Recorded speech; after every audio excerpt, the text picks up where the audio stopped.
வணக்கம், கௌதமி பேசுகிறேங்க. மயில் பார்த்தீங்களா, பக்கத்துலேயே வந்து நிற்குதுங்க. இங்கே பக்கத்தில் சேவல் இருக்குங்க, அதுக்கு தீனி போட்டிருக்க. அது சாப்பிட்ருக்கு, இது வந்து சாப்பிட்டுன்ட்டு நின்றுட்டுருக்கு பாருங்க.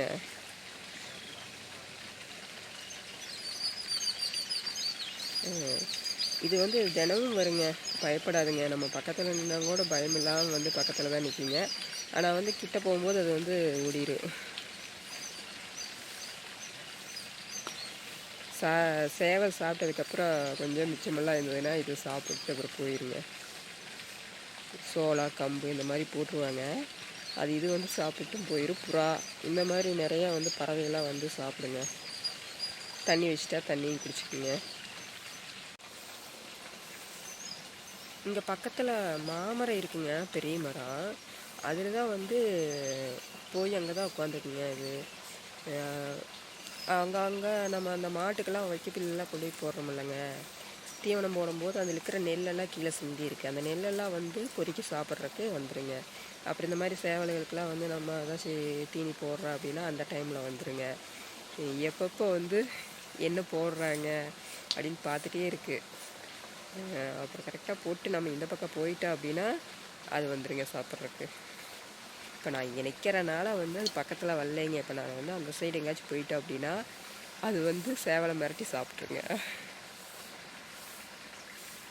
நான் எப்போ அந்த சைடு போவோம் அப்படின்னு அது நின்றுட்டே இருக்குங்க.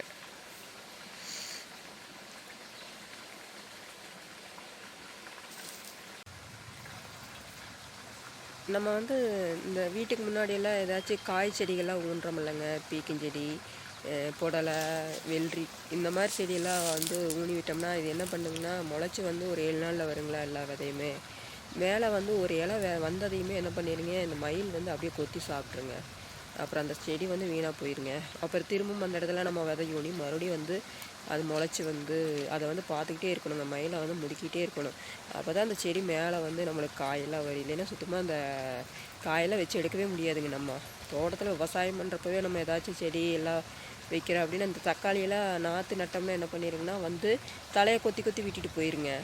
நம்ம நட்டுட்டோம்னா அடுத்த செகண்ட் வந்து மயிலுக்கு தான் பாதுகாப்பு இருக்கணுங்க. மயில் வருதா, ஏதாச்சும் செடியை வந்து கொத்துதா, செடியை பிடுங்கி எறிஞ்சிருமா அப்படின்னு ஒரு பாதுகாப்பு பண்ணிகிட்டே இருக்கணுங்க. இது ஒரே மயிலுங்க. இங்கே பக்கத்தில் இந்த இங்கே இருக்குங்களா, இந்த மாமரத்தில் போய் தான் அங்கே உட்காந்துக்குங்க. இன்னும் மயில் வந்து நிறைய அதோட குஞ்சுகளெல்லாம் கூட்டிகிட்டு நிறைய அந்த காட்டுக்குள்ளே இருக்குங்க.